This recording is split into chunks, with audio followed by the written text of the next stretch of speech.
This is the Untitled Car Show, with your hosts for the evening, Ike. Billy, it's your day! It's what you've been practicing for! And Proc. Hey, buddy, roll your window down so I can ask you about your dead friend. We hope you thoroughly enjoyed the show. Thanks for listening. That was funny. That was funny. Welcome to how's it going, everyone? Episode 32. We're back. Yeah. And we're living at large. We are living at large. It's fantastic. So right off the bat, I want to go ahead and give a shout out to a listener out there who posted something on the opposite lock. The opposite lock of love and joy. Yes, and all the good car knowledge. This is from the Duque Too Many Cars. I'm just going to go ahead and assume that's what he said. The Duque? THEDOK _ Too Many Cars. Yeah, who knows? He says, love the podcast, listen at work, and it's the best 45 minutes-ish of my day. It's like, touches us here. It really does. Yeah, I realize the listeners can't hear. That's the best 45 minutes of your day. Well, hey. I can only imagine. I can think of other 45 minutes that are a little more fun for me, but hey, hey, we really appreciate... You don't enjoy recording the podcast with me. It's not the best 45 minutes of your day. The best points of my life are usually 45 seconds or less. Pretty much. Yeah. It can last that long, huh? If anyone wants to be on the show, you check us out at untitledcarshow@gmail.com. Mm-hmm. Check Twitter our Twitter. Yeah. At Untitled Car Show. Podomatic or iTunes. Oh. Give us some ratings on there. Yeah. Again, if you post anything on iTunes, we will read it. No matter how insulting or otherwise. As long as it's rated 5 stars. I'm really surprised we haven't got any hate, we hate your shit. Yeah, well, here's the thing. So, a 5-star review is great, and a 0-star review is great, because that means you're, invoking an emotion in people. Yeah. So, we need to invoke more emotions, either positively or negatively, to get ourselves reviewed. What are they saying? More. Bad publicity is... still good publicity. It's still publicity. There's no such thing as bad press, I think is the quote. Some bullshit like that. Yeah. Yeah, but whatever. There definitely is. But we are going to switch off here, because we have a caller coming in here after listen to a brief promo from our friends over at LA Reels in LA, California. Yep. And why don't you tell them who's coming on today? We're going to have James Bell. He is the GM head of consumer affairs on the show when we come back from the break. That's going to be awesome. Yeah, it is. What are some of the, I guess we're going to talk about the new Corvette, Cadillac stuff, and anything and everything GM related. Which, and basically. Hopefully this guy comes with a good rap sheet of definitely knowledgeable information about GM, which is awesome. Yeah, it should be fun. We'll be right back. I'm gonna look like an idiot in comparison. It's gonna be awesome. Story of your life. Pretty much, yeah. We'll be right back. Where did it all go wrong? Love. You can't help it when you love someone. They took Quinn. I'll do anything to get her back. Anything? Your girl's mixed up with Dom Fratelli. He runs the biggest prostitution ring in the whole damn city. Once a girl's in, she's never getting out. Even money can't buy life. ScrambleMovie.com. Join us. All right, welcome back to the Untitled Car Show. We have a very special guest with us tonight. We have James Bell. He's coming all the way from GM. How you doing tonight, James? I'm excellent, thanks. Thanks so much for having me on. Excellent. Thank you for coming on the show. So, yeah, we're going to be talking today. I kind of want to go first thing into specifically the new Corvette. Yes. We talked, one of the very first episodes we talked about value for money, vehicles you can get in the world right now. And we come pretty much to the conclusion that there is no better bang for the buck vehicle out there on the road right now than the new Corvette. Well, I'm glad you said it first. I mean, it's too self-serving for me to say the same thing. But no, I agree. In fact, I was the lucky recipient, I should say, of a Corvette as my company car. And a quick story, I know, I got really lucky there. Yeah. I was in the airport in Detroit and heading back to Los Angeles, and I had just started thinking, wow, this was about almost a year ago. I said, I think my company car is probably coming due. And honestly, 30 seconds later, I get an email from the guy who manages our company work fleet out here in LA. and it says the title is a question mark, and I open up the email, and all it says is, "You want a Stingray?" question mark. To which I wrote back immediately, "Yes, yes, yes." And then when I put my phone away, the guy standing next to me in the security line said, "Is everything okay?" And I said, "Why is that?" And he said, "You just made some very strange noises." And I said, "Those were the noises of joy." And so, yeah, I had a good 7-month run with that car. And so when you talk about, bang for the buck, performance, all that kind of stuff, value story, I lived it firsthand. And I think what's fantastic about this car, say compared to previous generations Corvette, is that the Corvette has always delivered great acceleration, great braking, handling, and so forth. From the design perspective, from the outside was pretty good. On the inside, not so good. I like to say that the C5 and C6 Corvette interiors were real similar to, I don't know, Chevy Cavaliers or something like that. There wasn't anything really too solid that really matched the experience from driving it and from looking at it on the road as to what it's like to be in it and live with the car. Exactly. And that's where we really, really kicked what by making that interior so great. And then you wrap it up in a design that, I mean, I got stopped more often. I felt like Jay-Z driving around town. Just people, taking pictures and wanting to talk about the car. And then, and of course, the performance wasn't too shabby either. So, yeah, I can tell you from firsthand knowledge, it is a fantastic value. And once upon a time, that was the best thing to say about a Corvette. Now it's the cherry on top. Yeah. Yeah, and I just a quick about me, Mr. Bell. Yeah. I have a 93 Corvette, which Okay. I love to death. Good. Yeah. And The interior in that thing, though. the interior is having a little issues, but Yeah. the door Well- panels are coming off a little bit. But for buying it for around $8,000 and it only having 50,000 miles on it, I know I'm going to get a great life out of it. Yeah. And Oh, yeah. I mean, that's the thing that, that's a fantastic chassis, drivetrain, motor. I mean, those things were solid deliveries in those previous generations, but they just missed the mark. I mean, Chevrolet always wanted to position the Corvette up against, like a Porsche 911, and it didn't deserve to be in that space, but now it does. Yeah.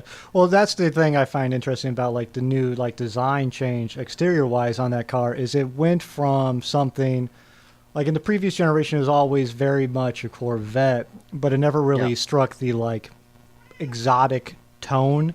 And I think now I think it's a better look. Like it used to be, it's a good looking car and it's fast and it's a bang for buck. And I think it's one of those things where you're getting a great exotic looking vehicle for pennies on the dollar. I think it looks better in my mind than a Ferrari 612, and I think performance-wise, it's right up there with the vehicle. Oh yeah, I mean, you can. Well, let's think about the new Z06 version, which is just ready to hit showrooms now. You can get out of the dealership with a real nice one about $85,000. So, and to have that kind of performance, 0 to 60 in 2.9 seconds, 60 to 0 in 95 feet. 1.2 on the skid pad. You're talking about cars that are 3 and 4 times as much. Oh yeah, and so and by the way, you could drive that Corvette. Whoa, what was that? Sorry, forgot to silence the phone. Thought somebody was chiming in there. No, no, for that kind of performance for that money, and then the fact that you could get in the car and take your mother-in-law to church on Sunday morning. And she wouldn't be uncomfortable. The car wouldn't overheat or have a problem. And if it does have a problem, you've got a Chevrolet dealer on just about every street corner, and it's an inexpensive fix. So it is pretty cool. Yeah, and then you got an upcoming performance package from it. I've heard it's in theory called the Z07 performance package to add on top of it. Yeah, that's right. Yeah. Yep. So you're adding, the performance suspension, aerodynamic tweaks. What I think is great about that car is everything that you see on it that makes it look cool on the outside is there for a purpose. Yeah. None of those vents are jewelry. Everything is functional and delivers on the promise of overachieving. And I think, you guys obviously recognize that. I'm not going to talk you into it. You already know. Yeah. Yeah, and one thing about my generation C4, C5s with the pop-up headlights. Now that's Yeah. It's not an aerodynamic issue anymore, and it looks pretty aggressive, which is awesome. Yeah. Yeah, it's a great car. It's been really good for Chevrolet and for General Motors, that's for sure. And what I think is the best about it is that I think it will, some great lessons have been learned within the organization about the success of this car. Yeah. The point that, I mean, here I live in Southern California. Most of my time driving the car during the summer, it wasn't a convertible. It was the coupe. But I would just take the top out and basically leave it out for long stretches because, we got very little rain here. I think you may have heard about that.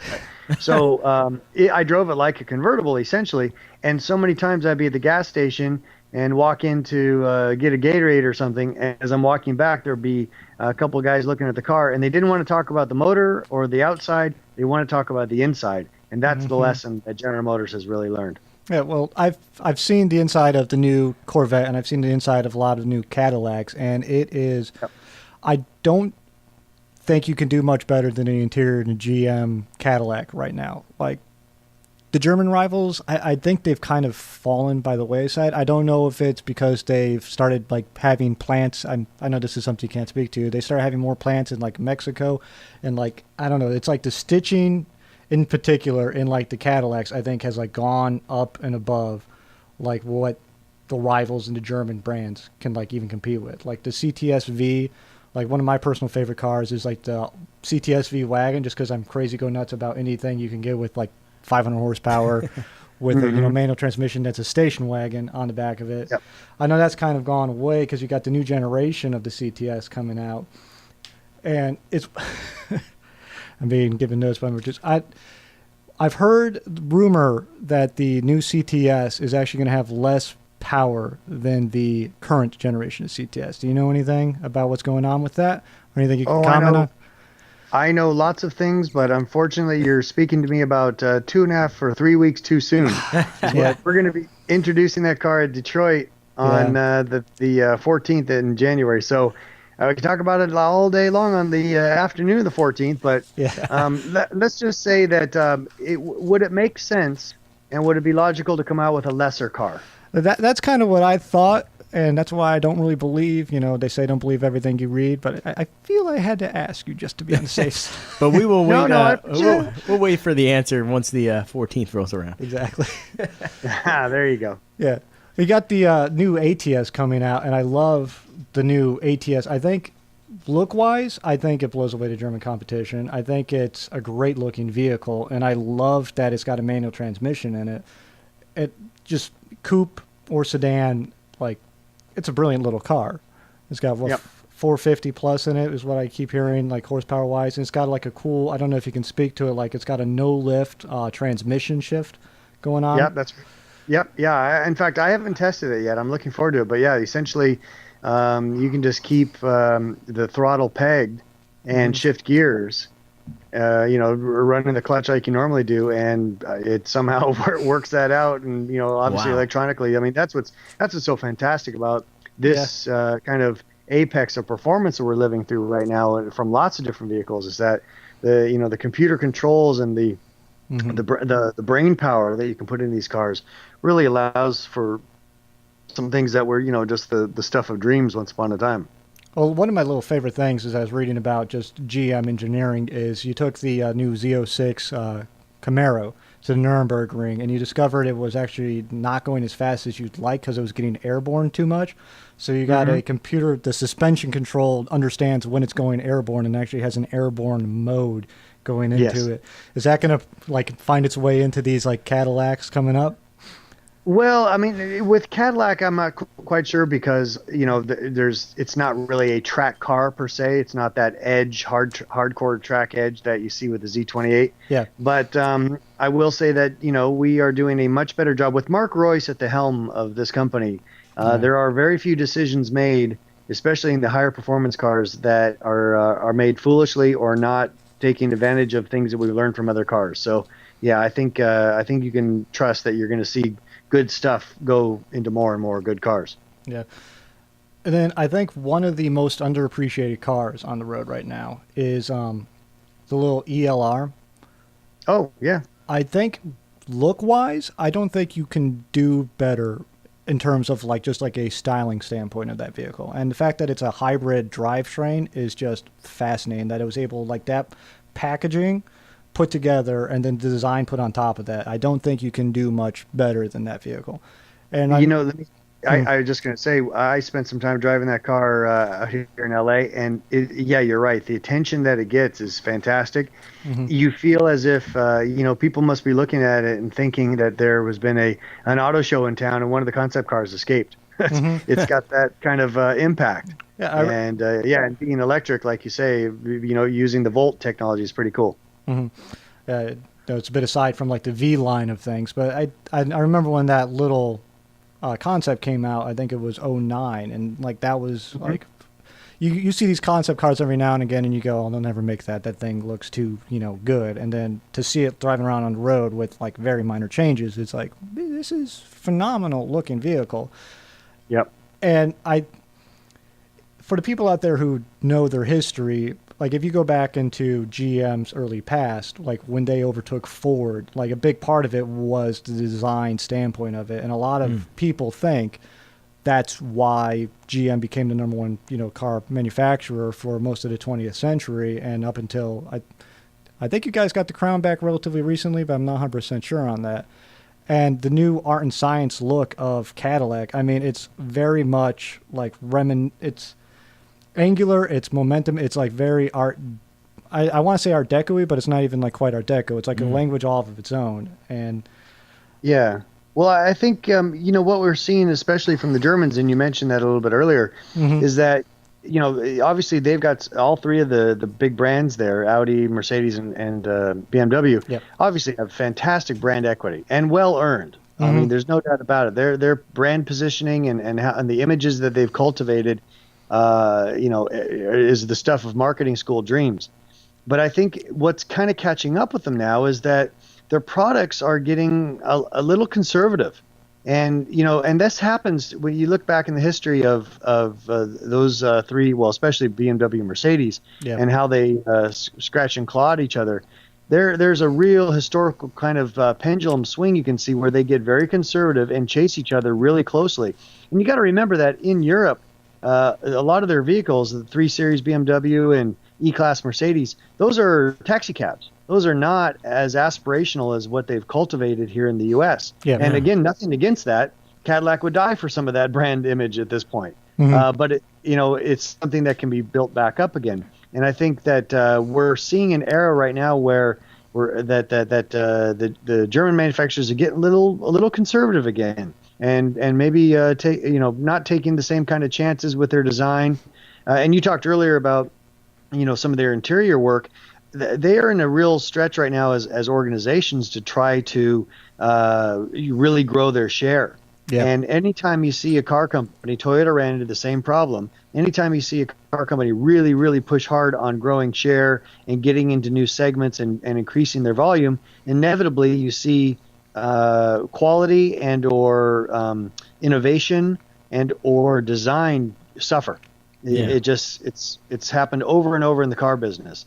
And I think we're kind of entering a space where that's happening to the big 3 German manufacturers. So companies like Infiniti or Volvo or Cadillac all have a chance to really kind of make an impact, because these are all companies that are trying to be, decidedly different and a real contrast to I guess you could say, the normalcy that you're starting to see from the Germans. I've driven in and I've been in a few of the new 3 Series, and it is a very, very boring interior. It reminds me a lot of, the way I can phrase it is like being in like an old conversion van. It's a lot of like flat planes. It's not a nice place to be anymore in like a German car.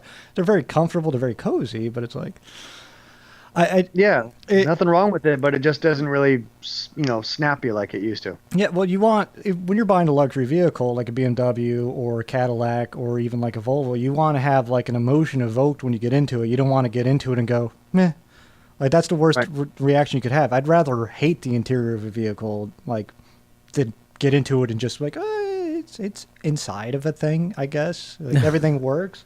I mean, there's something to be said about competency, but another thing to be said about like, listen, there's nothing going on here that like invokes emotion one way or another. Well, that's where you live. That's a lot of us commute way too much, and we're in the cars, and so You want it to be a place that works well, that's comfortable, that you're kind of proud of every time you sit down. Another interesting thing I think that's going on, and we saw this also happen with Toyota and Honda, or I should say happening with Toyota and Honda, is that younger generations were raised in the back seats of Camrys and Highlanders and Honda CRVs and so forth. So as they're coming to the marketplace, they're not really that interested in maybe driving the same car their parents drove. And so therefore other brands have an opportunity to jump in, like say in the entry level side, Kia, Hyundai, Mazda, brands that were kind of more on the periphery. And I think the same thing's going to happen in the luxury side. And we're just starting to see it now where, again, a lot of kids were raised in the back seats of BMW X5s and Mercedes E-classes and so forth. Fine cars, nothing wrong with them. But hey, that's what my parents drove. I'm looking to maybe do something a little bit different. And I think that's where Cadillac has a really, really big opportunity. Oh yeah, it's even on like just the like vehicle shape and size of things. I mean, no one wanted to drive a minivan because their parents drove a minivan, and no one wanted to drive a station wagon because that's what their parents drove, and no one wanted to drive a sedan. So it's all cyclical when it comes back to this sort of thing. And I think that's one of those things, like you have in Cadillac, like the redesign started in basically 2006 with the last generation of CTS-V, where it started becoming angular and like very like different than everyone else that was driving around. And one of the things I find interesting about that now is even if when you like start looking at like BMW and Audi and especially like Acura, you start to see a lot more like angular design trying to come up. And it's almost like they're trying to copy the sort of emotion a Cadillac evokes. Yeah. Well, I mean, a luxury car is not necessary. It's to appeal to an image you want to portray to your neighbors and your friends and your family, or there's some emotional draw to it. Otherwise, we would all drive Camrys. And so you've got to have something that makes it stand out. And when Cadillac started the art and science kind of look, it was way out there, but I think it's evolved very nicely. It's now, especially the the vertical light signatures, the front and back. I mean, especially I think on the front, going back to Audi, they of course really, I wouldn't say pioneered, but made so important the LED driving lights. Yeah. You think about the Audi R8, how cool that looked when you first saw one on the road. Just even in the middle of the day, because it had that great LED light signature. And so now, of course, jump ahead 7-8 years, every car company has some sort of LED thing going on. But Cadillac, I think, has done a fantastic job to run that nice, big, long vertical strip that goes from the top of the hood line all the way down deep into the lower edge of the bumper. And it's not just an LED light strip there, but it's a bright one. It really smacks you. It says, hey, here I come, check this out. And I think from what I've seen of future Cadillac design, that signature is only going to become stronger. I'm not a big fan of SUVs by any stretch of imagination. Brock can attest to that. I'm not a big fan of it. But the rear tail light on an Escalade, the new generation of Escalades, is one of the prettiest like pieces in automotive design right now in my mind. Like, there's not much else better. Like it's. You would think looking at the back of it would just be boring, just big old slab, but it's just like that little detail. It's like lipstick on a supermodel. It's perfect, but not so much that you notice it.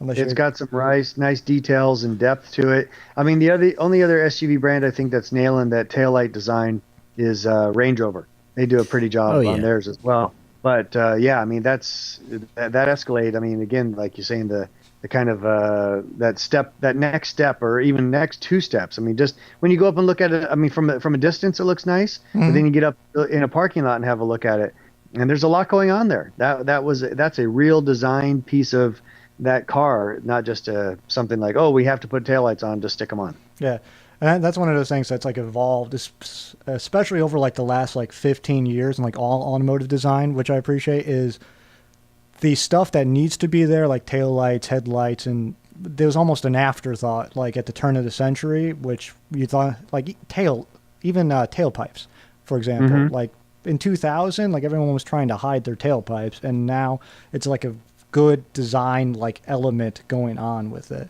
And it's fascinating to me, like the little design details. Getting back to the Escalade specifically, like that side like profile of the Escalade, while it's like big and it's a big freaking car. I mean, there's nothing else to it. I mean, the Escalade was It's enormous.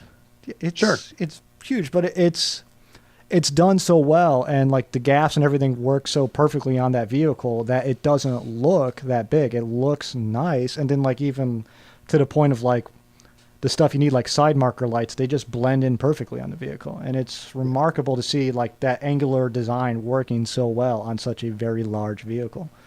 Well, thank you for that. I will pass that on to Ed Welburn and the crew at the GM Design. They'll be very happy to hear that, because that's a hard thing to do, to take a large vehicle like you say there and give it some some dancer moves. And I think from a design perspective, they definitely did that.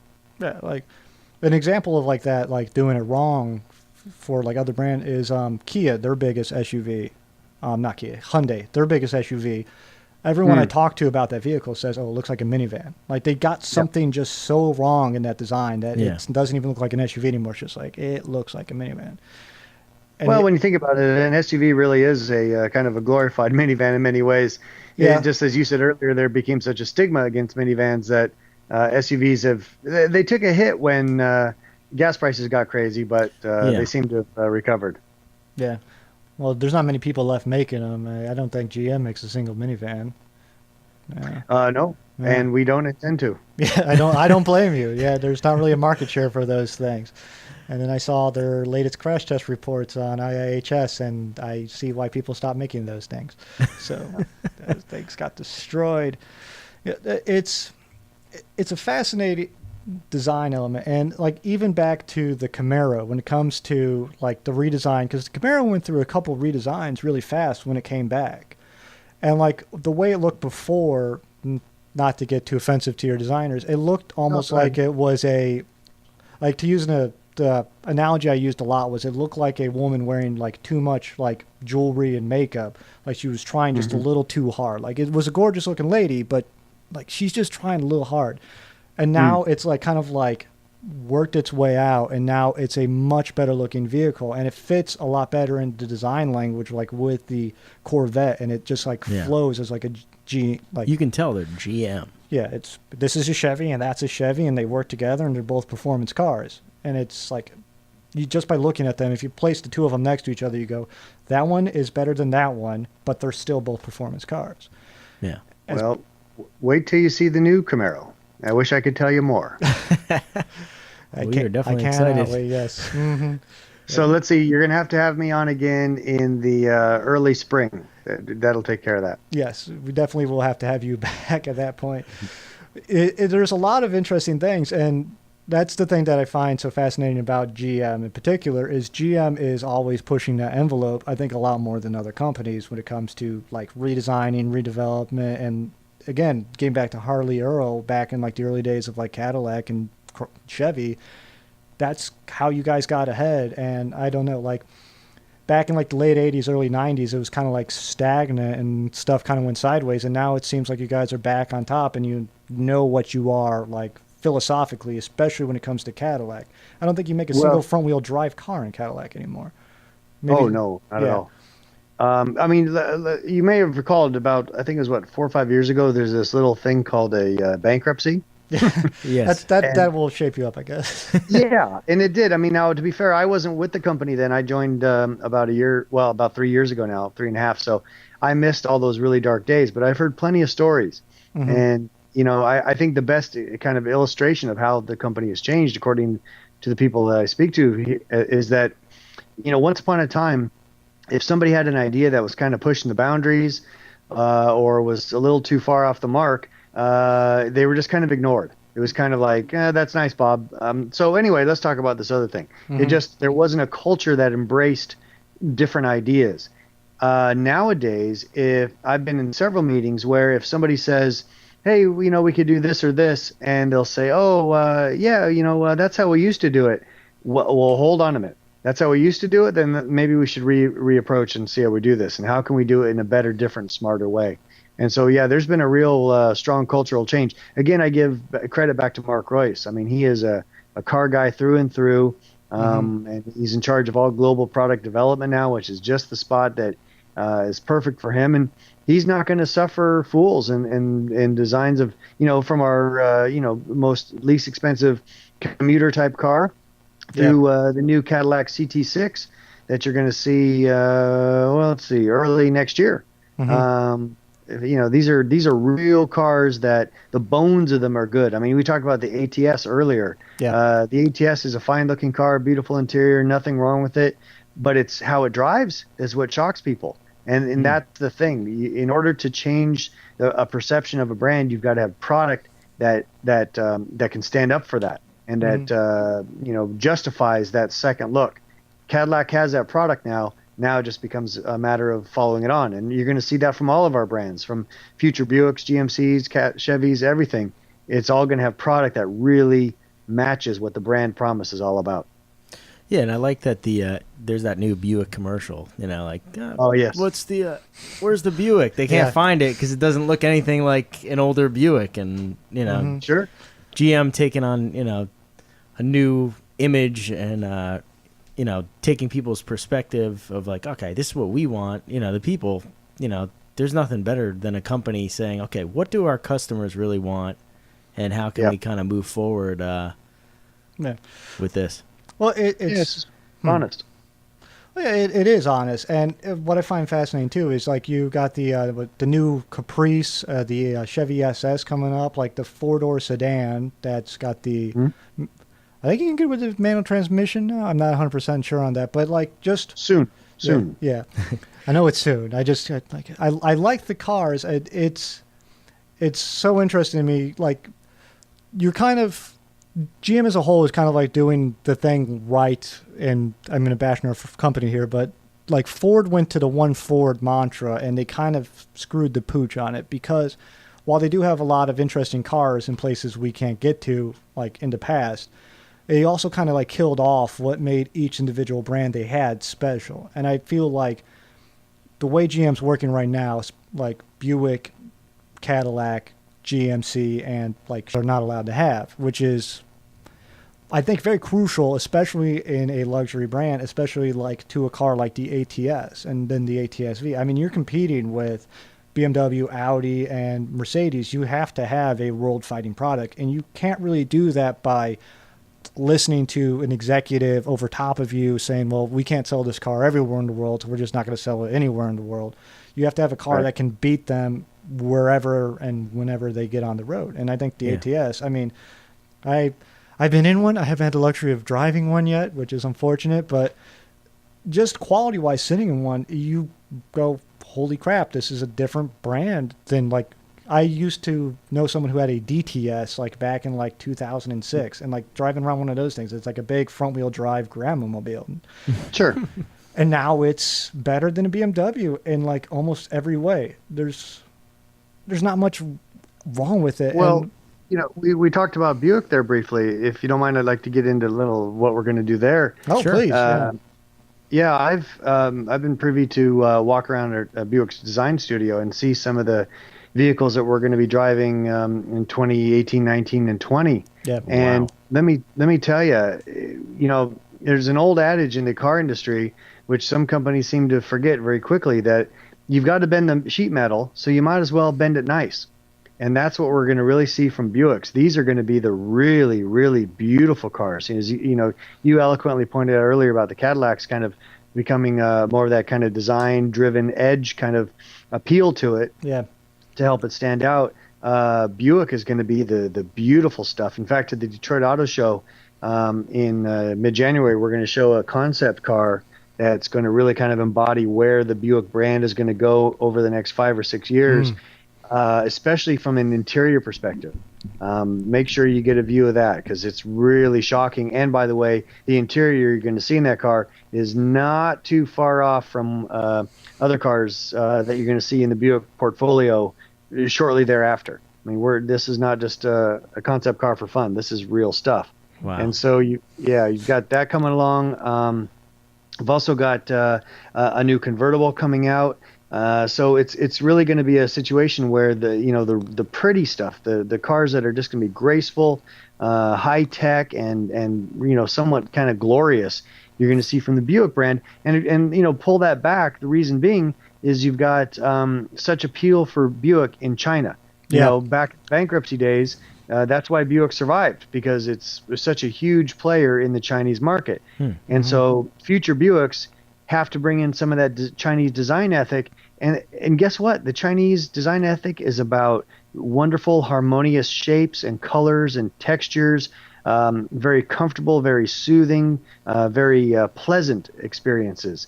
And that's what you're going to see in future Buicks. And I think if our four brands, I think I'm most bullish on the opportunity for Buick. I think there's going to be some really cool stuff coming out from this brand. That's to your point about that commercial where they're shocked it's a Buick. Yeah. There's only going to be more and more of that. You won't believe what we got coming. Well, That's awesome. that was always the thing about Buick. I've been in a couple of the relatively newer Buicks, and I am like, personally, the first time I got into a Buick in 2010, I was shocked at how like modern the interior was. And like lots of like mood lighting and everything going on, and I was like, this is not what I expected getting into a Buick. And I knew back in the day, like, oh, Buick survived. Like, a lot of my friends and everyone I knew were big like Pontiac fans, and like I myself was a big Saturn fan, so it's sad to see them go. But I understood, listen, the Chinese market is the number one market coming up. I mean, you have to facilitate those people. And I know Buick for a while was, and I think they still are, the number one selling brand over there. And a lot of it has to do with like the image of Buick has in China. So I know one of the big things in Chinese design too is rear legroom. So as a 6'2" guy, I can appreciate some rear legroom. Yeah. Well, that's the thing. I mean, in China, if you've made it, you don't drive. Yeah. And so, right, the Buick LaCrosse is a great example of that. That's a fine car to drive, but man, you want to be in the back seat of it because it's huge. So yeah, I know what you're saying. Yeah. And that's getting to the point too, back to like each car brand and the way GM's working right now, specifically Chevy, Buick, and Cadillac, are kind of forming their own. Like, they've been making their own statements for years, but I think right now, like, it's hard to convince people, like, to drive in one of your vehicles. Like, it's a lot of money to buy a car, so a commercial normally is not enough to do it. What it tends to take is, like, driving and being in a vehicle. Yeah. And as they more and more get out there, and there's been steps and advancement, like, throughout, like, I think each year it's been better and better and better, and that's the thing that's, like, really working for GM right now, is the fact that, like, well, this is the 2010 and this one's good, and I've been in a 2012 and it's even better. I can't imagine like a 2014, and it's been such a increase over like the last like 5 years alone. Well, you said it right. There's no way to convince. That's a fallacy. You can't convince somebody. You've got to make a product that appeals to people. And I always like to say it's that moment of for any brand and the success they're having, of when you get a new car, as you say, it's expensive. You're going to have it. The average car on the road today is 11 years old, so a lot of people are keeping cars longer because they're so much more durable. And so you're going to keep this car, and you're making this investment in it. And for many of us, it's a kind of an investment in your image and what you're trying to portray to the outside world. I know it sounds funny to say, but let's be honest, that's what happens. Oh yeah, it is. Yeah. And so so when you get something, and you're at a cocktail party or watching football with your friends or doing whatever, and say, hey, I heard you got a new car. What'd you get? And you say the brand of that car, and that one little quick moment of recognition, whether it's, oh, hey, you got a good deal, huh? Or, must have had some sort of great sale going on because there wasn't any appeal of it's on its own. Or, oh, really? Let me check that thing out. Yeah. And I think that's where that is what sells cars. You've got to have that deep down gut appeal, and the only way you can have that is with better and better and more appealing products. And I think that's where many of our brands are in a very good spot. It's Cadillac specifically. It's been such a like amazing development, and I know I keep going back to this, but like back 5 years ago, like when you guys were going through bankruptcy, I was really down on GM as like a brand, and it's really been Cadillac that like drew me back into GM as a brand. And it's fascinating like how much and how well you guys angled and positioned yourselves in the market basically to attack and then overcome the German, manufacturers. And it's what I think you guys have the advantage of, like particularly in the States, is we do have a different want and need than the Germans do. Like I know back in the day when like BMWs were first coming over to the United States, they're like, well, why do people want cup holders? Like we don't understand like why you'd want a cup holder in the car. And I think that's one of those things of like Cadillac's always been a brand you're driving around in and it's comfortable to be in.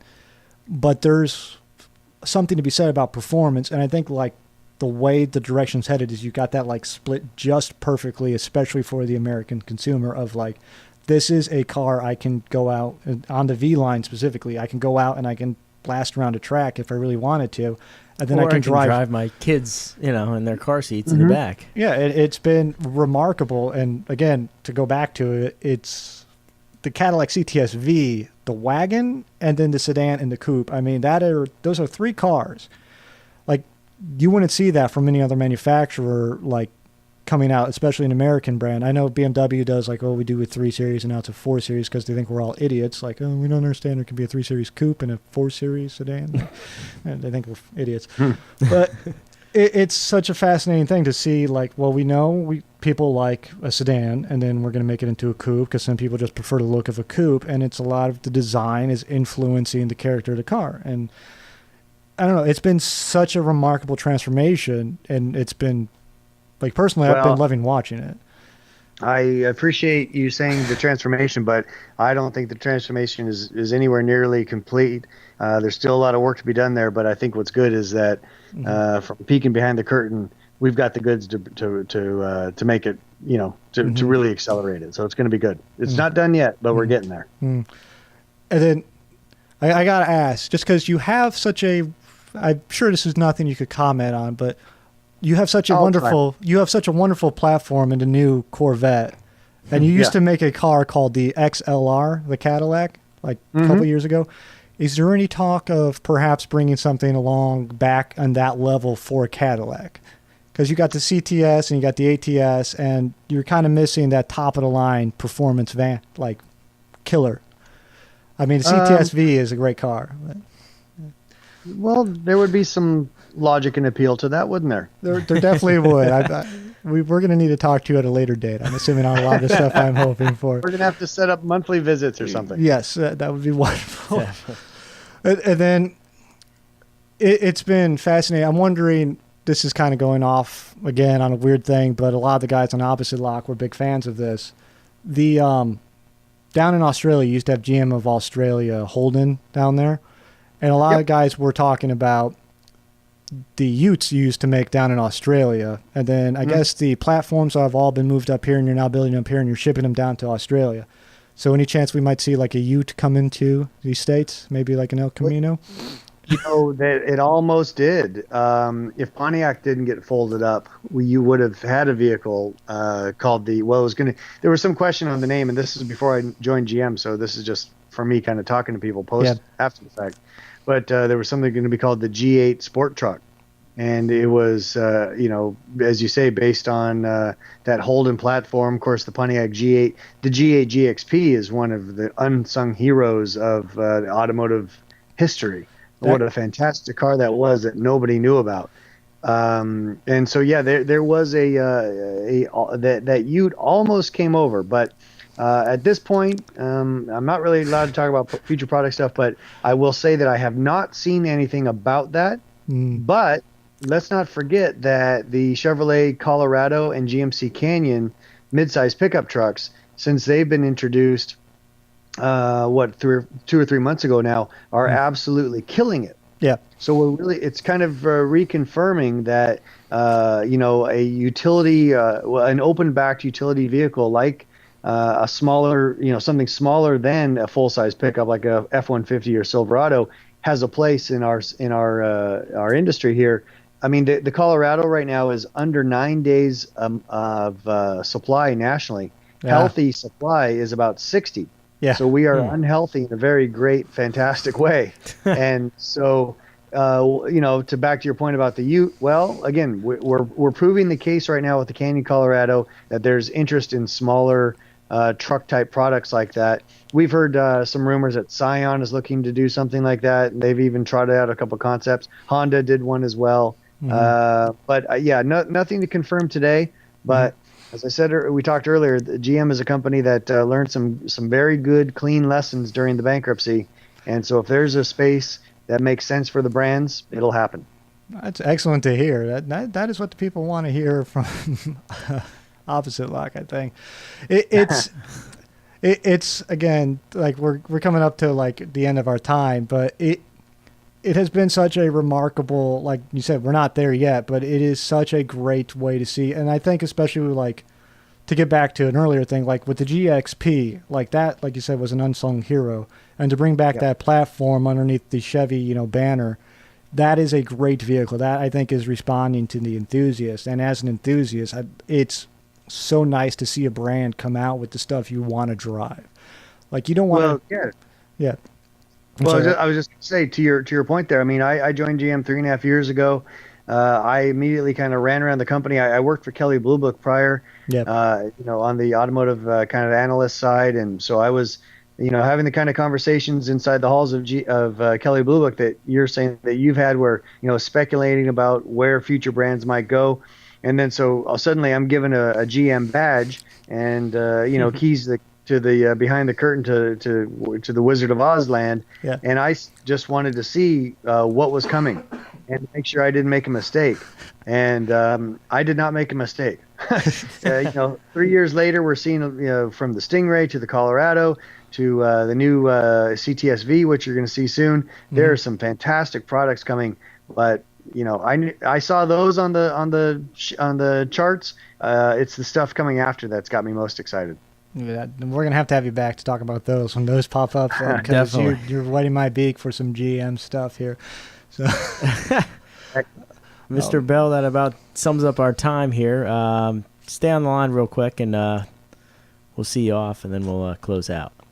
All right. Thank you so much for having us. That was James Bell, the GM head of consumer affairs, and a very knowledgeable, extremely knowledgeable individual. Oh yeah. When it comes to GM, General Motors, Cadillac, Buick, anything like that. All the good stuff. All right. Again, that was James Bell. James Bell from GM. It's great to have you on the show. Thank you so much for being on. And we look forward to talking to you in the future. Yeah. Next year, once some new concepts come out and some new designs come out. Yes, it was very. I'm very excited. Like, so obviously I like the Volvos, and that's my favorite brand. And I liked Ford's been doing great things. Let's not be. I was always a Ford fanboy. My grandfather worked for Ford. I have not been as excited for what's coming out of like auto shows since like GM's done their renaissance since their bankruptcy, and talking to James has been like, I need to go to these auto shows and figure out what the hell's going on, because like it's amazing. Like, it's been spectacular. I mean, from the old generation Corvette to the new generation Corvette, like I cannot think of a like, oh my god, like it's so pretty now, and it looks better than a Ferrari. It's such a great car. Yes, like I want to do dirty things to it. No, it's man, I am super excited. So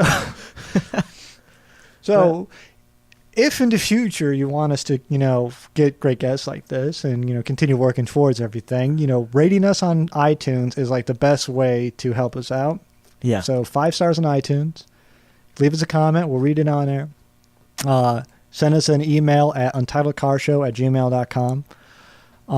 Or send us a Twitter, follow us at Untitled Car Show. It's very complicated, all this stuff, isn't it? Like everything's Untitled Car. If you Untitled Car Show, like Google search us, you'll find stuff from us. Yes. So hopefully that'll help you out.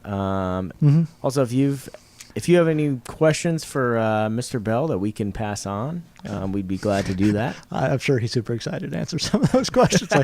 No, this is. I'm the you question might have been a step too far. So James, if you're listening right now, If you go on opposite lock, the people on there are obsessed with Utes. I don't know what it is. It's Volvos, Utes, and then it's like manual sedans. It's like that's their 3 favorite things. So I don't know if they have the money to go out and buy them in droves, but it's what they love. It is. And at the end of the day, that's what keeps us doing the show. That is true. So, The opposite lock peeps. that is true. So everyone, I hope everyone has a great rest of the week. Good holiday season. Yep. And we will be back very soon. Have a Merry Christmas. Crazy Happy Kwanzaa. Hanukkah, happy Kwanzaa. Yeah, crazy Great- Kwanzaa. eight You got crazy nights of Hanukkah. Yeah. What's the other one? Whatever the other one is, and whatever holiday it is, That's bad. we I feel like I'm missing one, and it's like some sort of like I don't know, Festivus. Am I missing Festivus. Festivus? Yeah. sure. My brother celebrates Festivus. He's a crazy person now. Yep. He puts up an aluminum pole in his house. No. He's crazy. Your brother's, he's a weirdo. You're not lying. Love you, Frank. I mean, what's his name? No, It's it's just- good. It's good. It's good. Thank all our troops, first responders, Yep. and everyone else at emergency personnel that are going to be out there on the holidays. And I wonder. So I wonder if they're the majority of the group listening to us. You. people on a midnight shift somewhere. Maybe. Oh my God! If you're working a midnight shift somewhere right now and you're listening to us, first of all, put down the gun. It's not that bad. You'll make it. There's light at the end of the tunnel, or the sun you will never see because you always sleep during the day. Oh man. Yeah. I remember those days. I remember them too. They're I terrible. was up on a high after talking to James, and now you brought me down. All right. Let's get off the air. Go to depression. I need more alcohol. Well, thank you so much, everyone. Ike, it's been a pleasure. Proc, it's always a pleasure. And Thanks we'll- again, James. Thank And you. I'm just going to keep rambling until Good the night. guy hits the button to turn off the machine so it stops recording, because eventually he should.